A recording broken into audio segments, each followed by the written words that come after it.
পরেরগুলো আমাদের 9 10 ছিল আর কি এরকম প্রবলেম। ত্রিভুজ এঁকে করব আমরা এগুলা। আগে হয়তো ত্রিভুজ এঁকে করতাম না, সূত্র দিয়ে করতাম, সময় বেশি লাগবে। ত্রিভুজ হচ্ছে বেস্ট অপশন। আমাদেরকে দেখাতে বলেছে হচ্ছে tan θ plus sec θ sec of minus θ cot θ plus cosec of minus θ equal to এত। তো আমরা প্রথমে লেফট হ্যান্ড সাইড থেকে যদি শুরু করি ফার্স্টে, তাহলে left hand side tan θ plus sec of minus θ cot θ plus cosec minus θ। তাহলে tan θ পেলাম আমরা, sec of minus θ will be plus sec θ, cot θ এর মতোই থাকবে, আর cosec অফ মাইনাস θ হচ্ছে মাইনাস cosec θ। এখন ত্রিভুজ এঁকে ফেলবো আমরা প্রথমে। সো ত্রিভুজ যদি এখানে আঁকতে যাই, সমকোণী ত্রিভুজ আঁকবো আমরা একটা।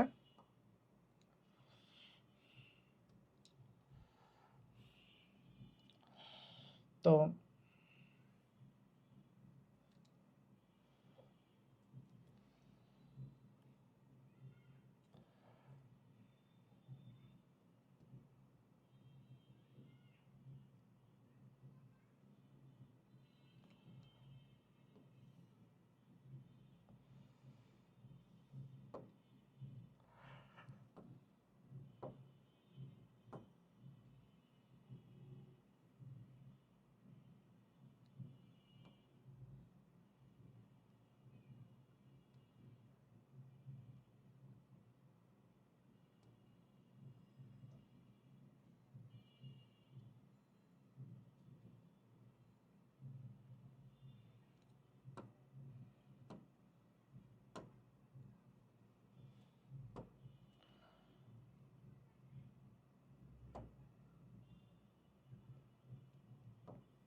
আচ্ছা, নরমালি জাস্ট হচ্ছে আমরা একটা সমকোণী ত্রিভুজ যদি আঁকি, এই হচ্ছে আমাদের সমকোণী ত্রিভুজ। তো প্রথম যে অনুপাতটা দেওয়া আছে আমাদের sin θ হচ্ছে 5/13, তাহলে লম্ব হচ্ছে 5, অতিভুজ হচ্ছে 13, তাহলে ভূমি আমরা পাবো হচ্ছে 12, এই হচ্ছে θ। তাহলে যে যে অনুপাতগুলো লাগবে এগুলো আমরা এখানে লিখে ফেলতে পারি। এখন লেখার সময় খেয়াল রাখবো, সবচেয়ে ইম্পর্টেন্ট পার্ট হচ্ছে এই যে পাশে কি দেওয়া আছে বা কত লিমিট দেওয়া আছে, এটা হচ্ছে একটা বড় ব্যাপার। তো আমরা দেখতে পাচ্ছি পাশে আমাদের লিমিটটা দেওয়া আছে π/2 থেকে θ মান প্লাস পায়ের মধ্যে, তার মানে সবকিছু হচ্ছে আমাদের দ্বিতীয় চতুর্ভাগের রেসপেক্টে দেওয়া। তাহলে যেহেতু দ্বিতীয় চতুর্ভাগে আমরা জানি কে কে পজিটিভ কে কে নেগেটিভ। দ্বিতীয় চতুর্ভাগে শুধুমাত্র সাইন হচ্ছে পজিটিভ, বাকি সবাই নেগেটিভ। তাহলে যেহেতু দ্বিতীয় চতুর্ভাগ, তাহলে আমরা যখন এখানে tan θ বের করতে যাব, tan θ এর ভ্যালুটা আমাকে লিখতে হবে মাইনাস দিয়ে, তাহলে -5/12। sec θ এর ভ্যালু যদি বের করতে যাই, এটাও আমাকে মাইনাস দিয়ে লিখতে হবে, তাহলে -13/12। এরপর আমাদের cot θ লাগবে। cot θ কে যদি আমরা লিখতে চাই, cot θ কে আমাকে মাইনাস দিয়ে লিখতে হবে যেহেতু দ্বিতীয় চতুর্ভাগ, তাহলে -12/5। cosec θ আমার লাগবে, cosec θ যেহেতু দ্বিতীয় চতুর্ভাগ, সো পজিটিভই হবে, cosec θ এর ভ্যালু হবে হচ্ছে 13/5। সো কোনটা প্লাস কোনটা মাইনাস হবে এটা হচ্ছে পাশে যে কন্ডিশনটা দেওয়া থাকবে তার উপরে নির্ভর করবে আর কি। সো এই হচ্ছে আমাদের ওভারঅল ডাটাগুলো। এখন হচ্ছে আমরা এগুলো এখানে বসানো শুরু করি। তাহলে হচ্ছে -5/12, sec θ হচ্ছে আমাদের -13/12, নিচে আমাদের cot θ আছে, cot θ হচ্ছে -12/5, আর cosec θ হচ্ছে আমাদের -13/5। তাহলে উপরে আমরা পেয়ে যাই হচ্ছে -18/12, নিচে আমরা পাই হচ্ছে -25/5। সো মাইনাস মাসে প্লাস হয়ে যায়, আমরা তাহলে ইভেনচুয়ালি এখানে পাই 18/12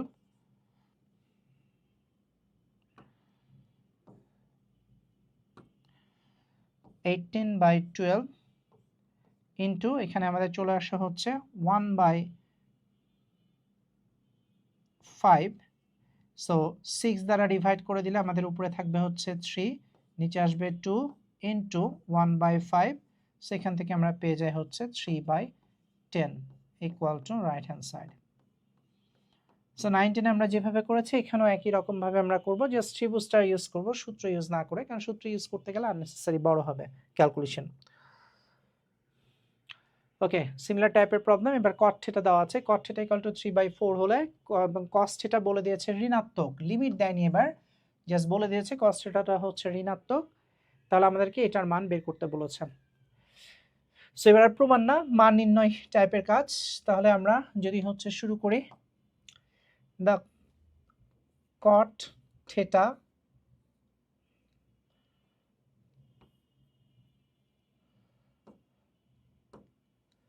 cot of minus theta plus cosec theta divided by cos theta plus sin of minus theta। তাহলে আমরা উপরে লিখতে পারি minus cot theta plus cosec theta divided by cos theta minus sin theta। এরপরে কাজ হচ্ছে আমাদের ত্রিভুজ আঁকা। তাহলে ত্রিভুজ যদি এঁকে ফেলি, সমকোণী ত্রিভুজ, cot theta হচ্ছে 3/4 দেওয়া, 3 4, অতিভুজ আসবে 5।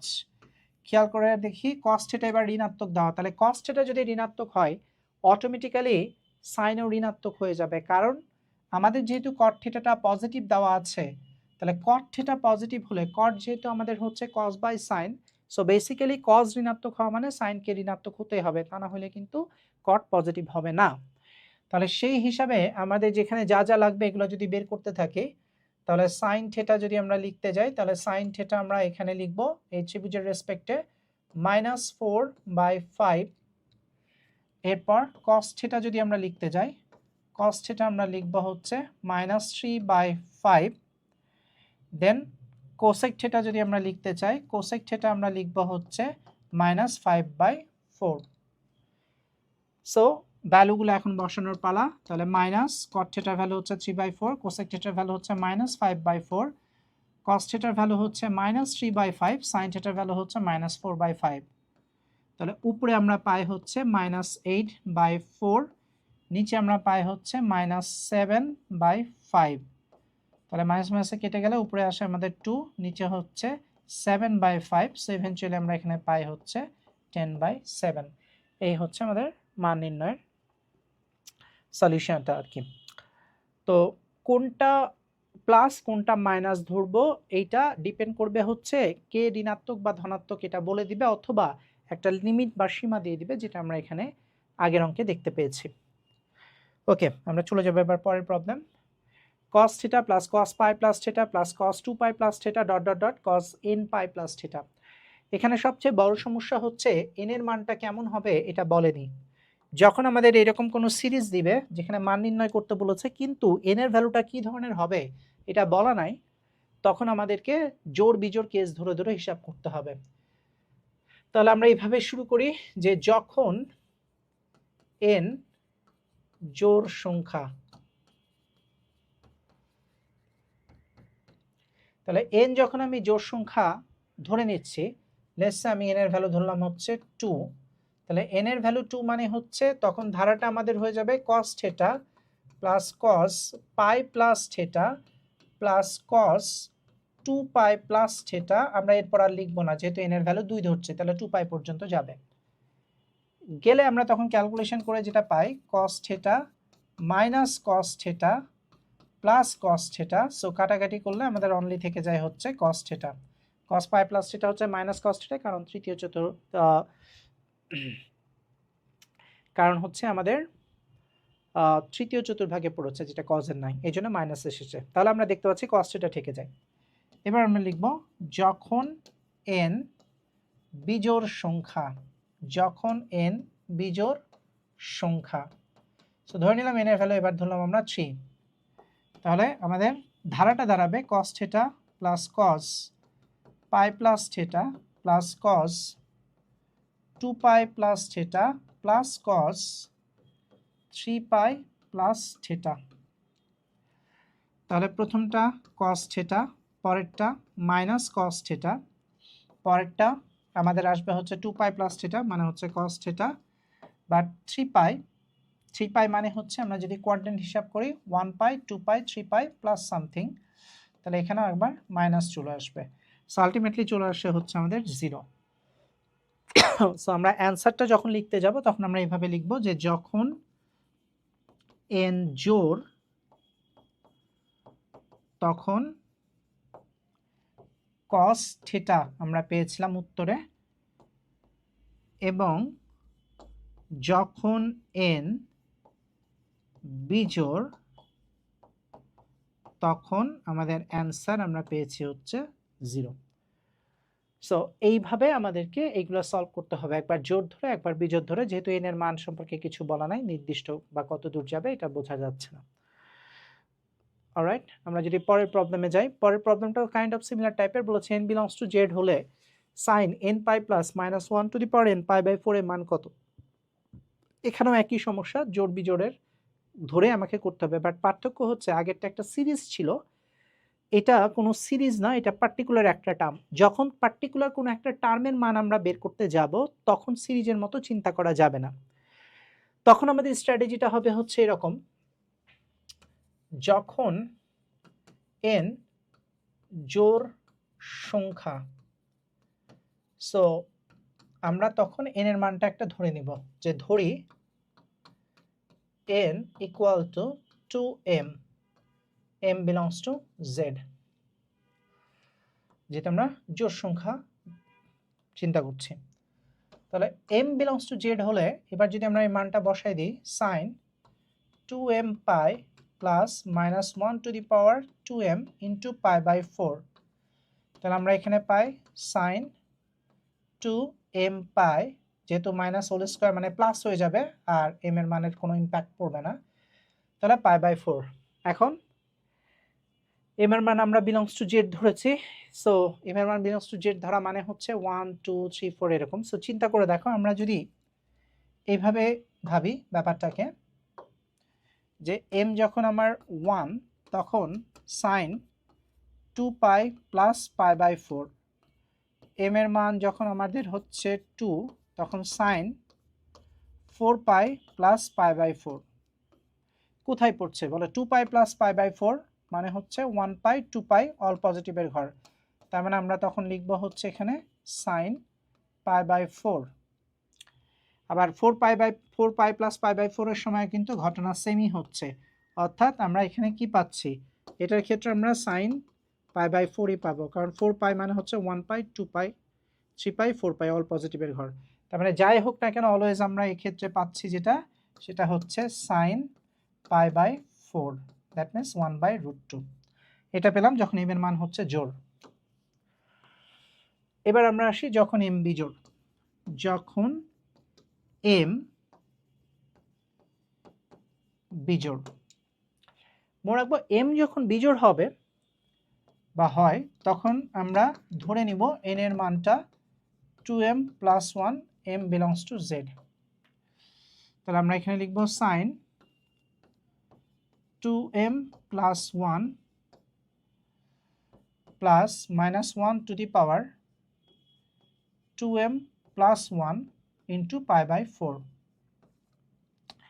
তাহলে আমরা এখানে পাবো sine 2m plus 1 pi minus pi by 4, কারণ বিজোড় হলে মাইনাস 1 এর উপরে যেহেতু পাওয়ার বসছে, সো ঘুরে ফিরে এটা মাইনাস আসবে। এখন m এর মান যদি আমরা এই সেম হিসাবেই আবার ব্যাক করতে চাই, সেম হিসাবে ব্যাক করতে চাই বলতে m এর মান যদি এখন আমি 1 বসাই এই জায়গাতে, তাহলে আমরা ইভেনচুয়ালি এখানে পাবো হচ্ছে sine 3 pi minus pi by 4। না, what about 3 pi minus pi by 4, যখন আমি m এর ভ্যালু 1 বসাচ্ছি, এবার মনে রাখবো এবার 1টা বসাচ্ছি কিন্তু এইখানে, সো 2 ইন্টু 1 প্লাস 1 3 হয়ে যাচ্ছে। তাহলে 3 পাই মাইনাস পাই বাই 4 যদি আমরা কোয়াড্রেন্ট হিসাব করি, 1 পাই 2 পাই 3 পাই মাইনাস পাই বাই 4 এই ঘরে আমাদের হচ্ছে এসে পড়ছে সে আবারও। আবার যদি হচ্ছে সাপোজ আমরা 4 ধরি, কথার কথা, সরি n এর ভ্যালু m এর ভ্যালু হচ্ছে 2 ধরি, তাহলে হচ্ছে 2 ইন্টু 2 4 প্লাস 1, তার মানে হচ্ছে 5 পাই বাই 4 যদি হয়, তাহলে 1 পাই 2 পাই 3 পাই 4 পাই 5 পাই মাইনাস পাই বাই 4, সেক্ষেত্রেও তারা সে যে হচ্ছে সেকেন্ড কোয়াড্রেন্টে পড়ছে, মানে পার্থক্য হচ্ছে এবার বিজোড়ের জন্য যেহেতু, বাট মাইনাস হয়ে গেছে। মাইনাস কেন হয়ে যাচ্ছে আমাদের এখানে, যে 2m+1 আমরা এভাবে চিন্তা করছি যে এটা একটা বিজোড় সংখ্যা। তো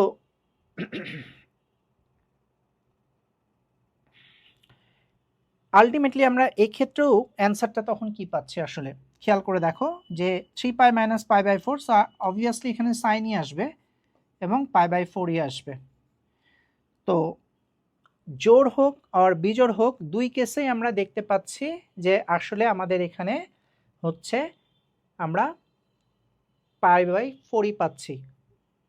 সো অ্যান্সার তাহলে আমরা এখানে যেটা লিখে দিব, যেহেতু আমাদের একই অ্যান্সার আসছে, তো আলটিমেটলি আমরা এখানে লিখে দিব যে সাইন, তখন আমার π/4 মানে হচ্ছে 1/√2, এটাই আসে হচ্ছে আমাদের ফাইনাল অ্যান্সার। সো জোড় হলেও আমি এখানে যে অ্যান্সার পাচ্ছি, বিজোড়ের ক্ষেত্রেও হচ্ছে আমরা একই অ্যান্সার পাচ্ছি।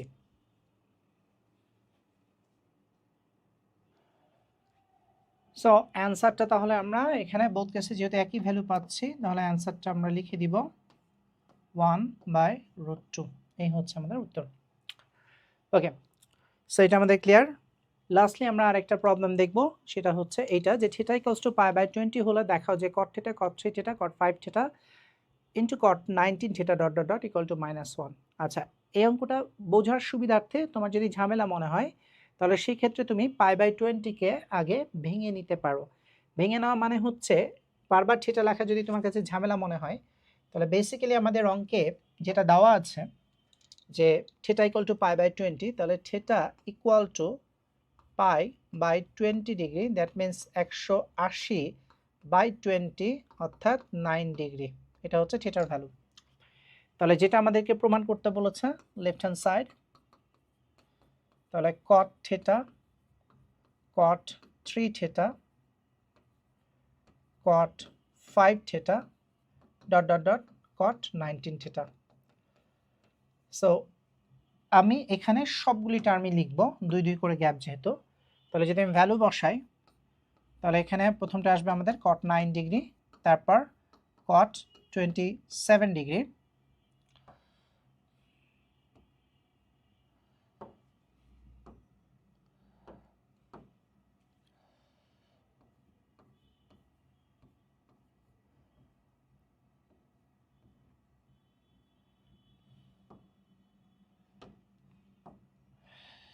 cot 27 ডিগ্রি, তারপরে হচ্ছে cot 45 ডিগ্রি। 5 থিটার পরে খেয়াল করে চিন্তা করে দেখি এর পরের টার্মটা কত আছে, যেহেতু 2 2 করে গ্যাপ 3 থিটা 5 থিটা, তাহলে পরেরটা হবে 7 থিটা। তাহলে থিটার ভ্যালু 9, 7 × 9 হচ্ছে 63, তাহলে cot 63 ডিগ্রি। 9 এর পরে আছে হচ্ছে 7 এর পরে আমাদের আছে হচ্ছে 9 থিটা, 2 2 করে গ্যাপ, 9 মানে হচ্ছে 9 × 9 cot 81 ডিগ্রি। এরপর 9 এর পর আছে হচ্ছে 11, তাহলে 11 × 9, তাহলে cot 99 ডিগ্রি। এরপরে আছে হচ্ছে 13, তাহলে 11 এর পরে 13, 13 × 9, তাহলে cot 117 ডিগ্রি।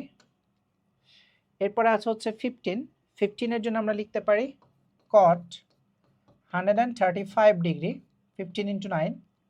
এরপরে আমাদের আছে হচ্ছে 17, যেহেতু 2 করে, তাহলে 17 × 9 cot 153 ডিগ্রি। আর লাস্টলি আমাদের আছে হচ্ছে 19 থিটা, তাহলে 19 × 9 যদি আমরা লিখতে যাই, তাহলে এখানে আমরা পাবো হচ্ছে cot 181 ডিগ্রি। সরি, cot একটু ভুল হয়েছে,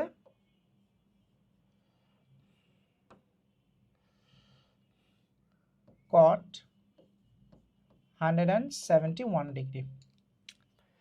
ওকে, সো আমি মাঝের টার্মগুলো কিভাবে লিখেছি আরেকবার ব্যাখ্যা করছি, খেয়াল করে দেখো যে থিটার ভ্যালু 9, তাহলে 9 বসলো, 3 থিটা, 3 × 9 27, 5 × 9 45। এরপর যেহেতু আমি দেখতে পাচ্ছি 2 2 করে গ্যাপ, তাহলে পরেরগুলোতে 2 2 করে গ্যাপ থাকবে, তাহলে 5 থিটার পরে আসবে হচ্ছে cot 7 থিটা, 7 × 9 63, 7 থিটার পরে আছে হচ্ছে আমাদের 9 থিটা, 9 × 9 81, এইভাবে আর কি যেতে থাকবে।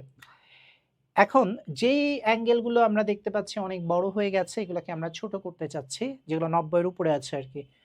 তাহলে এখানে cot 9 ডিগ্রি আমরা রেখে দিলাম, cot 27 ডিগ্রি যেমন আছে 90 এর চেয়ে ছোট এভাবে রাখলাম, 45 কেও আমরা রেখে দিলাম, cot 63 কেও আমরা রেখে দিলাম, cot 81 কেও আমরা রেখে দিচ্ছি। সো এরপর আমরা দেখতে পাচ্ছি এখানে cot 19 ডিগ্রি আছে, 99 ডিগ্রি আছে, তারপরে cot 170 ডিগ্রি আছে। সো এগুলাকে হচ্ছে আমরা 180 কাছাকাছি আছে, আর একটু ছোট করে আনতে চাচ্ছি আমরা।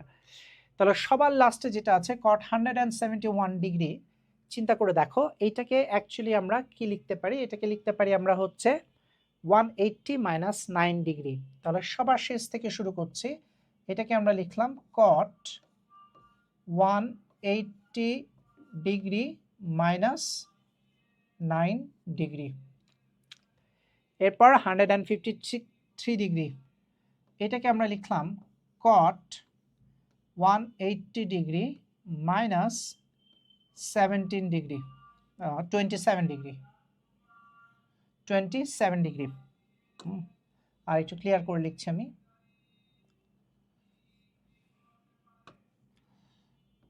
cot 180 degree minus 27 degree. ঠিক একইভাবে 135 আছে, এই 135 কে আমরা লিখতে পারি হচ্ছে cot 180 degree minus 45 degree.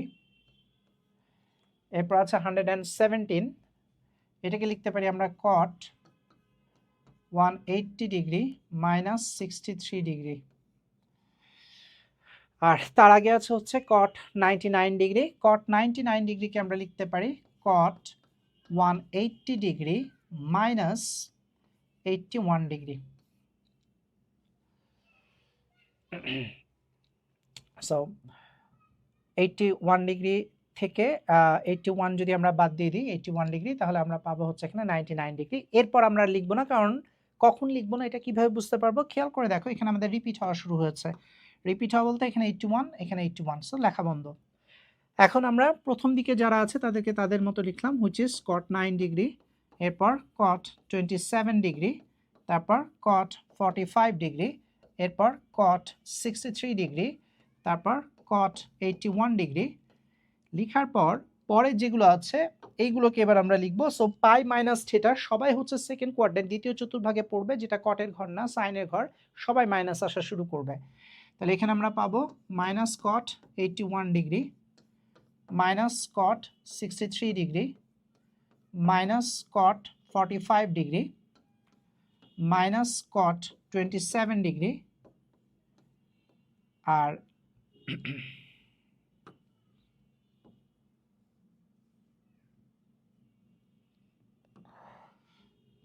Minus cot 27 degree আর minus cot 9 degree. So total হচ্ছে আমাদের 5টা আবার কটের টার্ম ব্যাক করেছে, বাট এগুলা হচ্ছে আমাদের যেটা হয়েছে 90 চেয়ে ছোট চলে এসেছে, বাট 5টা মাইনাস আছে। সো ওভারঅল 5টা মাইনাস গুণ করলে আমাদের আসবে হচ্ছে মাইনাস, বাট রিপিট হয়েছে খেয়াল করে দেখে। এই যে cot 9, এখানেও আমরা পেয়েছি cot 9, তারপরে দেখতে পাচ্ছি cot 27, এখানেও আমরা পেয়েছি cot 27, এরপর cot 45, এখানে আমরা পেয়েছি cot 45। সো সিমিলারলি 5টা টার্ম করে এসেছে, তাহলে আমরা গুণ করে দিব এবার, ওভারঅল একটা মাইনাস হয়ে যাবে, যেহেতু 5টা মাইনাস আছে গুণ করলে একটা মাইনাস আসবে। তাহলে গুণ করা শুরু করলে আমরা এখানে পাবো cot square 9 degree, cot square 27 degree, cot square 45 degree, cot square 63 degree and cot square 81 degree. এই দাঁড়ালো আমাদের লেখা। এবার লাস্ট বারের মতো আমরা কনভার্সনে যাব, এবং সেই কনভার্সনটা হচ্ছে শেষের যে দুইটি আছে অর্থাৎ এই দুইটাকে আমরা হচ্ছে ট্যানে কনভার্ট করব, লাস্টের দুইটাকে। তাহলে যদি ট্যানে কনভার্ট করতে চাই, মাইনাস cot স্কোয়ার 9 ডিগ্রি থাকলো, cot স্কোয়ার 27 ডিগ্রি থাকলো, cot স্কোয়ার 45 ডিগ্রি থাকলো। সো 63কে আমরা লিখতে পারি cot স্কোয়ার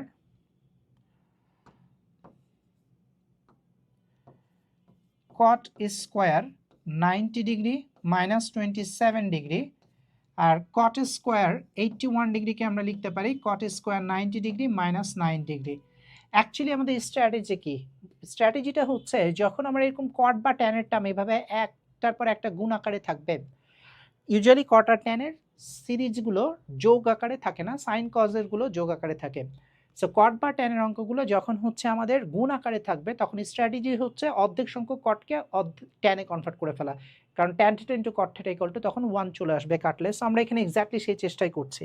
তাহলে এখানে আমাদের থাকলো minus cot square 9 degree cot square 27 degree. খেয়াল করো কট স্কোয়ার 45 এর ভ্যালু 1, এটা আমরা বসাই দিলাম। এবার লাস্টে যে দুইজন ছিল বা যে দুইটাকে আমরা চেঞ্জ করেছি এইটাকে আমরা লিখতে পারি ট্যান স্কোয়ার 27 ডিগ্রি, পরেরটাও হবে ট্যান স্কোয়ার 9 ডিগ্রি। যেহেতু আমাদের এখানে প্লাস মাইনাসের কোনো ঝামেলা নাই বিকজ স্কোয়ার সব প্লাস, সো এইটা লেখার পর এখন কি হবে যে কট স্কোয়ার 9 এর সাথে ট্যান স্কোয়ার 9 কেটে যাবে, কট স্কোয়ার 27 এর সাথে ট্যান স্কোয়ার 27 কেটে যাবে, আর ওভারঅল গুণ করে আমাদের চলে আসবে হচ্ছে -1 equal to right hand side. এই হচ্ছে আমাদের প্রমাণ।